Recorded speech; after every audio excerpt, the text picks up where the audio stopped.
Namaste, welcome to the open space. My name is Abdus Mia and today I have invited Nepal's one of most famous, most inspiring and a multi-dimensional personalities in the show. He is an entrepreneur, a leader, a motivational speaker, a personality development coach and a lyricist. He is currently serving as chairperson at Bridgewater Education and Research Center, managing director at Neil Barahi Films, director at Media Hub, and owner at Prisma Advertising Center.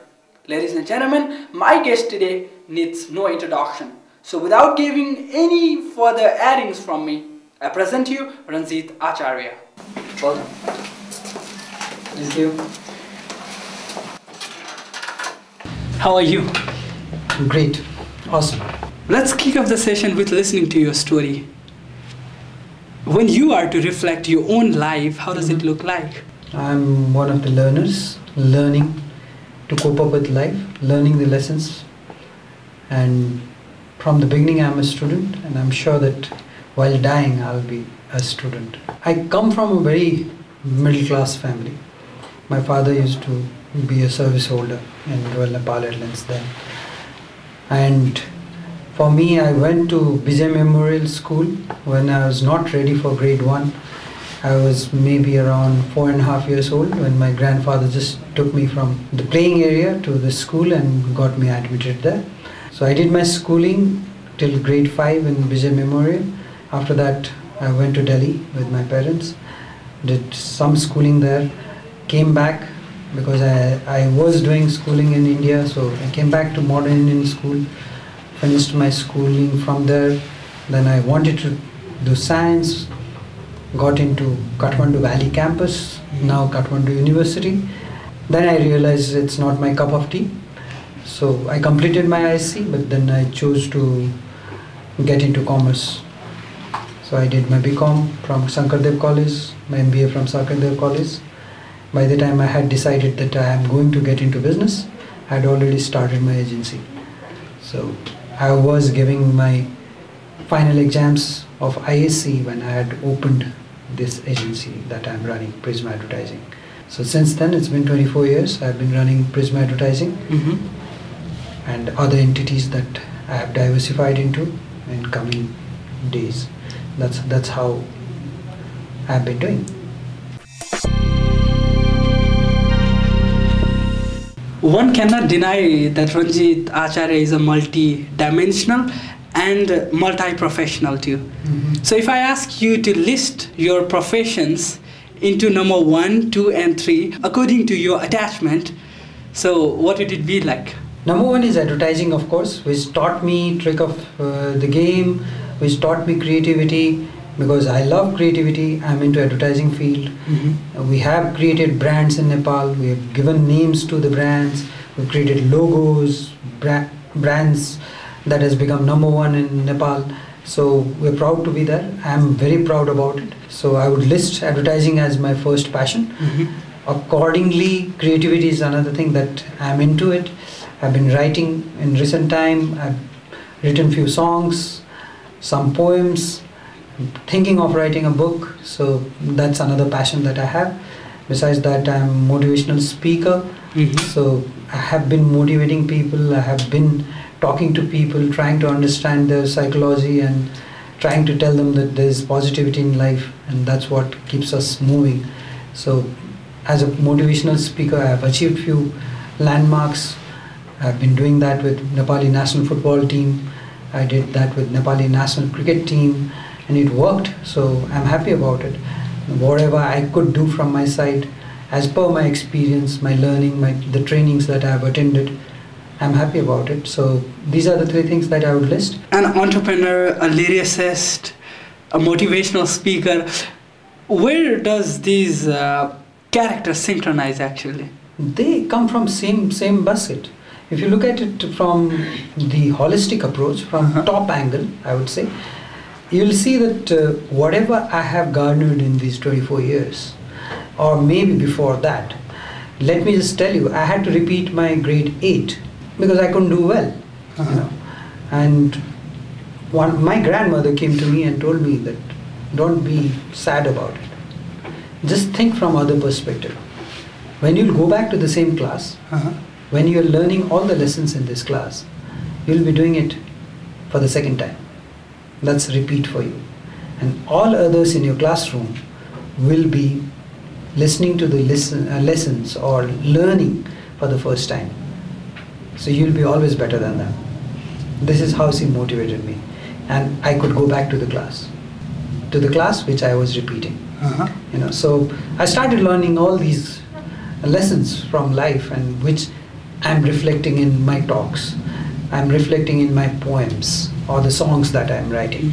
So it's all connected. Creativity comes from everywhere and creativity comes from nowhere. So it's blend of both. And I think all these activities, whatever I'm doing, somewhere or other it is connected with creativity. So I don't think it is coming from outside or it's different things that I'm doing at the same time. Nothing like it. So as an established motivational speaker, we don't doubt that you have inspired thousands of young people in Nepal from your motivational speeches, say it be from Success Mantra or any leadership motivational trainings that you conduct or any forum that you address to. But it takes me a lot to ask you, what motivates you most? The positivity in life. When I see some people smiling, when I see sun rising, it motivates me. When it's dark in the night, I know that tomorrow morning there's going to be another sunlight. There's going to be a new day. So I'll be more closer to my goals in life. That's what motivates me. So it's about positivity. When I see positive people smiling and laughing for nothing, I get motivated. Isn't that a complex situation to understand? No, it's not. It's not, because happiness is not by chance. It is by choice. That's what I keep telling. You have to choose to be happy. It's not that money will make you happy. It's not that achievements will make you happy. What makes you happy? That's what. It's by choice. I'm happy right now sitting and talking to you because I know by listening to me, there'll be someone who will feel happy about it. So it's all about how do you choose to be happy. And the choice is with you, whether you want to be happy or not. You go outside in the road and you'll see some person just dancing in some tune, and then you have choice either to call him a crazy guy or just clap for him and dance with him. So it's up to you. You want to be happy by clapping for him, or you want to be sad by saying, oh, look at him, poor fellow, crazy fellow.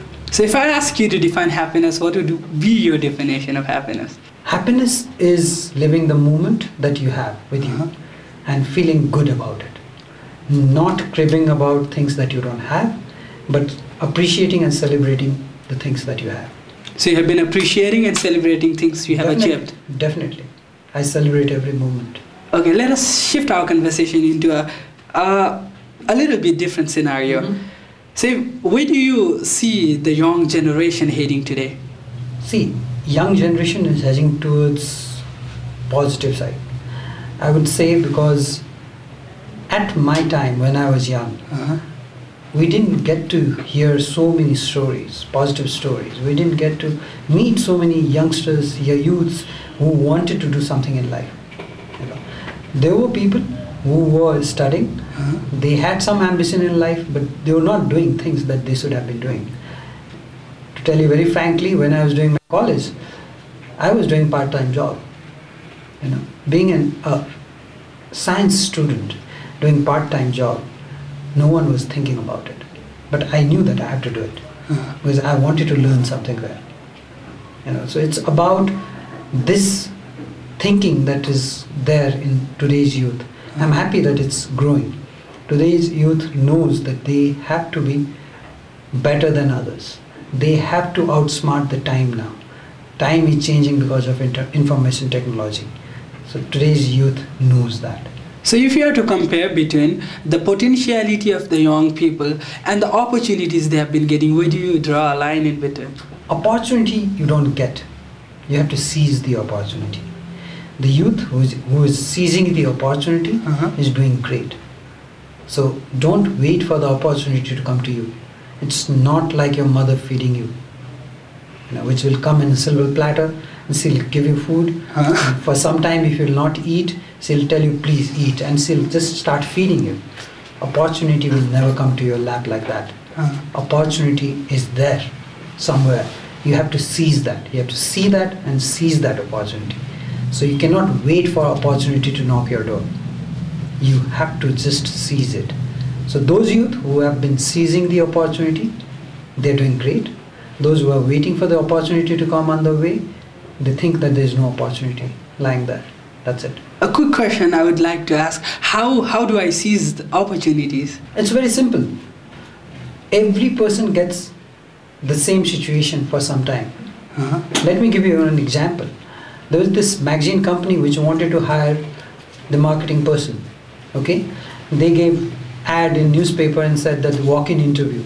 So there were about 500 youths who walked in for the interview for that job, and the 500 people were there inside the hall, and the manager comes and tells them, okay, there is not going to be any interview here. We are going to give you one situation. Whoever solves it is going to get the job. The situation was, if you can get our 2 years back March month edition, you will get this job. This is what this magazine says. Everyone started shouting at him. They said that you have prefixed someone. There's something going wrong. You're not taking interviews of us. You've just hassled. Right? So everyone started shouting at him. But there was one girl who just sneaked out of that hall. After half an hour, she came back with that magazine. She gave it to the manager and she got the job. And then the manager asked her, how did you get this magazine? She said, when you announced it, when everyone was complaining about it, I started thinking positive. And I thought, if I have to get this magazine, which is 2 years old, where will I get old magazines? Then I started getting answers. Doctor's clinic, dentist's clinic, beauty parlor, barber shop, where you get old magazines. So I just went out, started looking for the magazine in different outlets, and in one of the beauty parlors I found this magazine. I brought it. I paid 10 rupees for this magazine. She got the job. So when it was announced, the opportunity was there equally given to 500 people. But this was the girl who decided to seize it.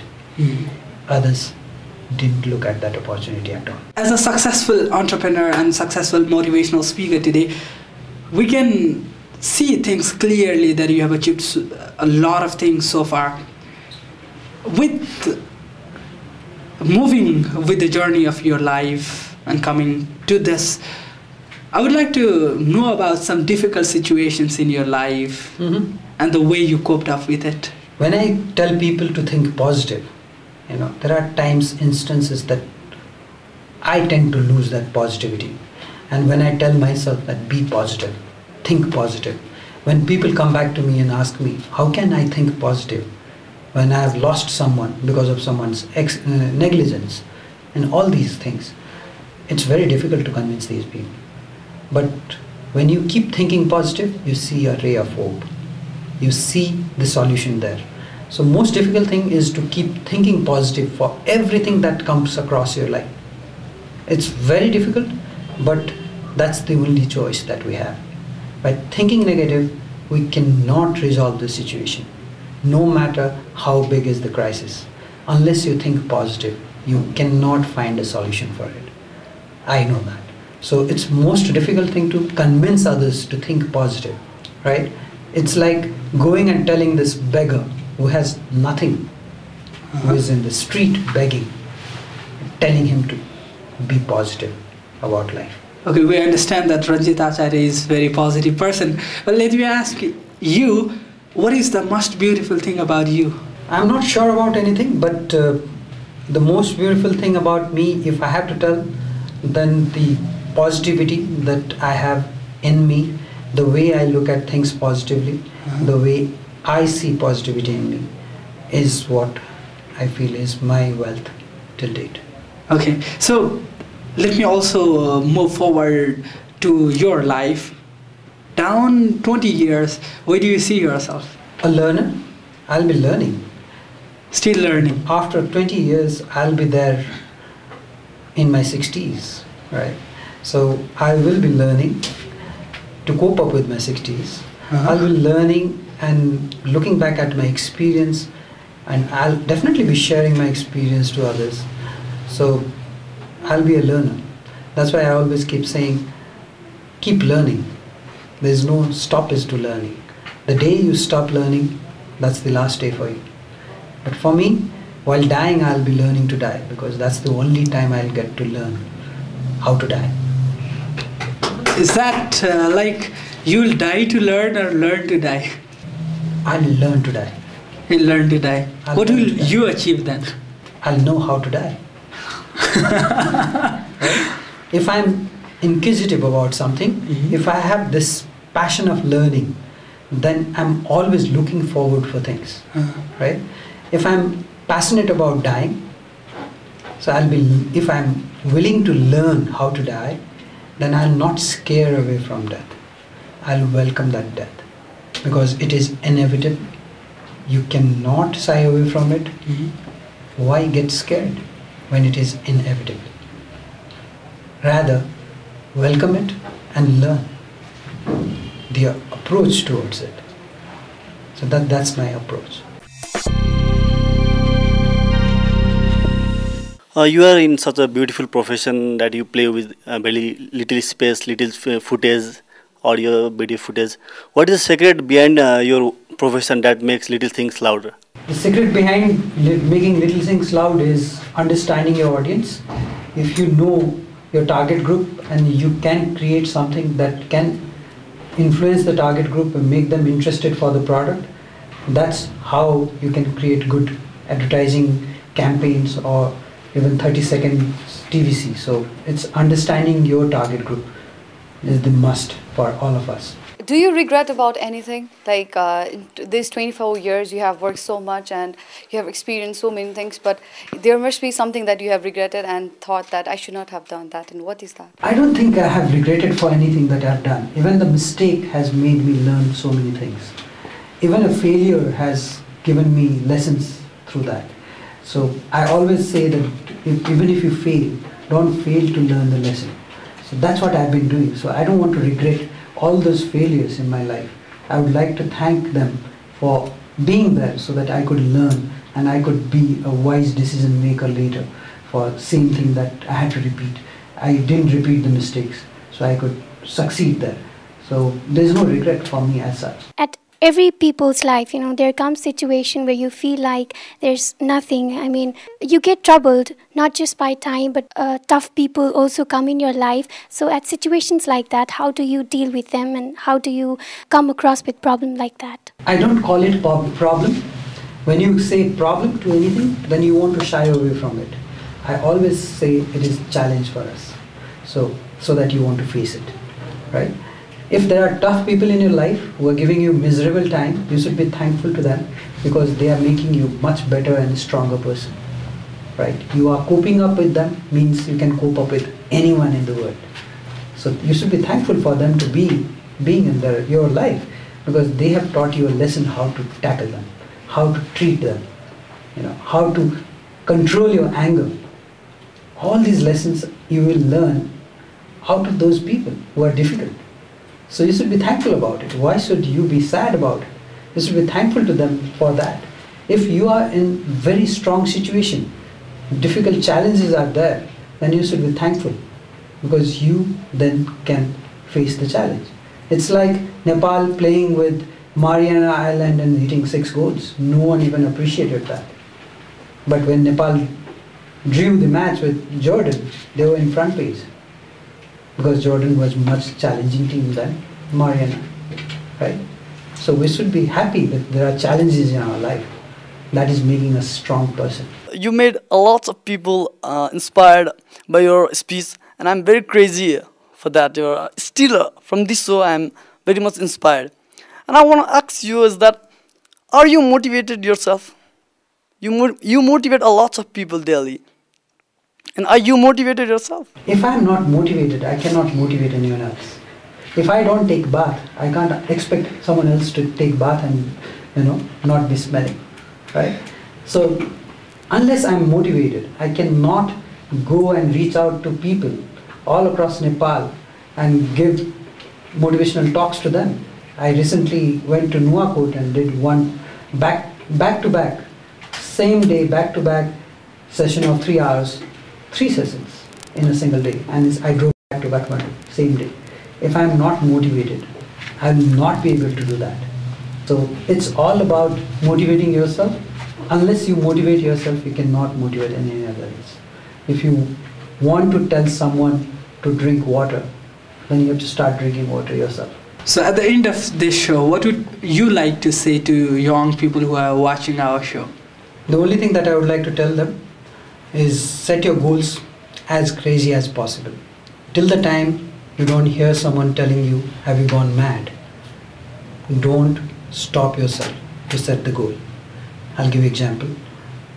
If I have to tell you, or you want to say, set a crazy goal, someone will tell you, a friend, oh, have you gone mad? That's not your goal, unless you hear this. Till that time, keep on setting the goal, because we limit ourselves for something, and that's why we don't cross that limit. So we should not have any limitations for ourselves. That's what I want to tell the youths. It works fantastically. If you have craziest goal, then when you go for it, you may not reach out there, but you will not end up with a small goal too. It will be much beyond that small goal. If I tell you someone wants to make money, who is making 5,000 rupees a month, right? If he tells you that I want to make 10,000, you'll say, yeah, you can. If he tells you I want to make 50,000 rupees, you'll say that, yeah, you will have to work hard. But if the same person tells you I want to make 5 lakh rupees a month, you'll say, have you gone mad? Right? And that should be the goal for this person. And when he'll work towards that goal, he may not earn 5 lakh rupees a month, but he'll not end up making 5,000. He'll go much beyond that. He may start making 200,000, 300,000 rupees a month, which is way above the goal that you would think is my capacity. So look for craziest goal, and look for this phrase from others. When they say, have you gone crazy? That's your goal. Go for it. It was really great having you in the show. Thank you very much for coming. Thank you. With this, we come to an end of this show. If you have any feedback or comment, please send us to openspacenepal@gmail.com. We'll be back in the show with another achiever next time. Till then, stay inspired.